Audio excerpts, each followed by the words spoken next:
Welcome to Audiobook Lovin, a month-long event celebrating audiobooks, the narrators that perform them, and the authors that write the stories. Audiobook Lovin is brought to you by Viviana Enchantress of Books.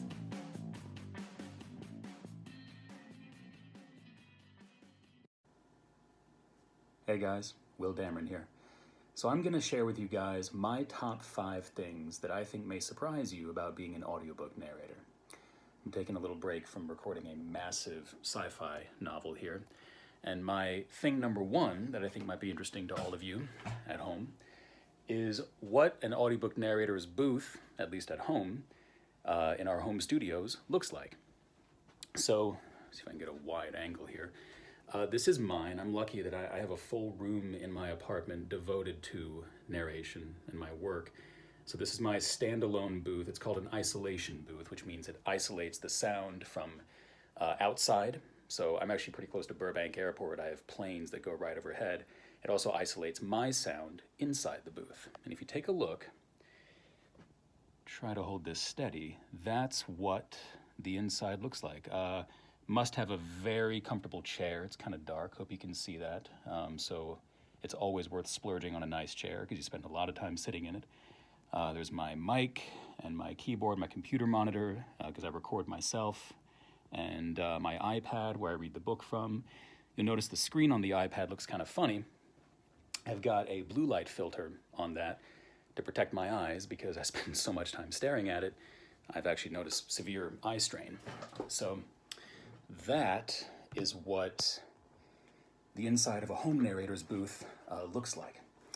The second thing I wanted to share with you guys is how we as narrators care for our voices, given that we spend anywhere from 5 to 8 hours a day talking consistently. There's no one real consensus on this. Everyone's body is different.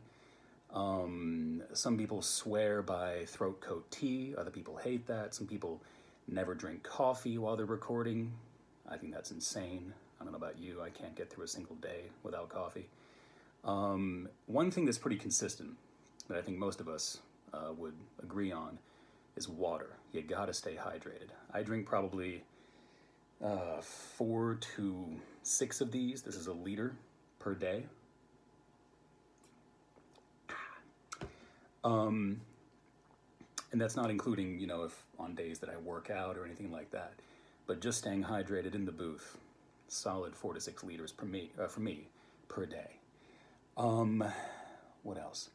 My third thing is the amount of time that we spend in the booth. This seems to be something that people like to ask about. Whenever I tell people that I'm a narrator or they want to, that I'm being interviewed about what I do, one of the most common questions is, how long do you spend in the booth? Do you read the book straight through?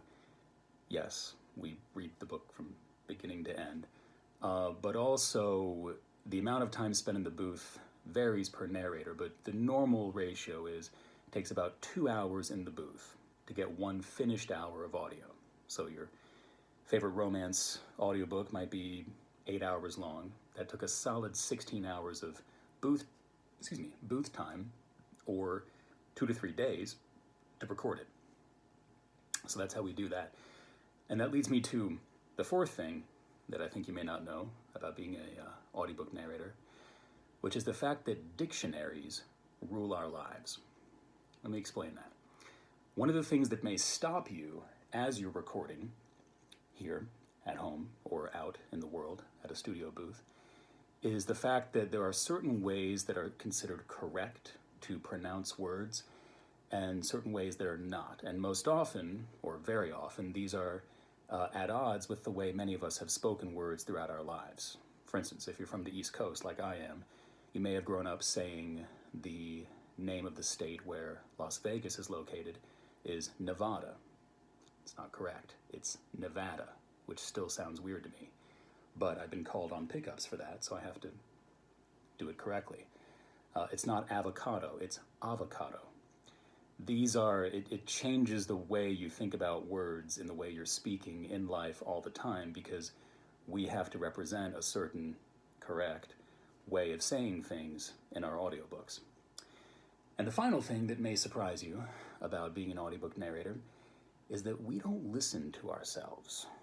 Meaning, I can't think of a single narrator friend of mine, we don't listen to our audiobooks that we've recorded after we do it.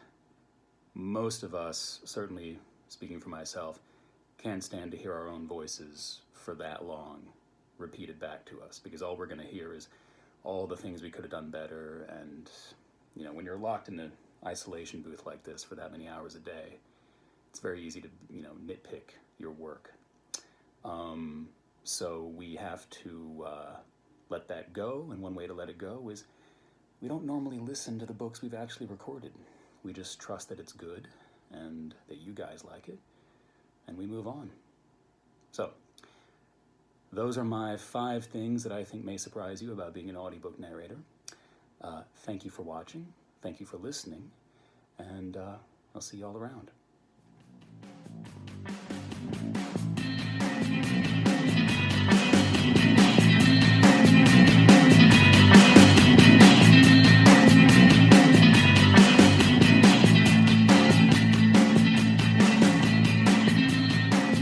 Audiobook Lovin hopes you've enjoyed this program.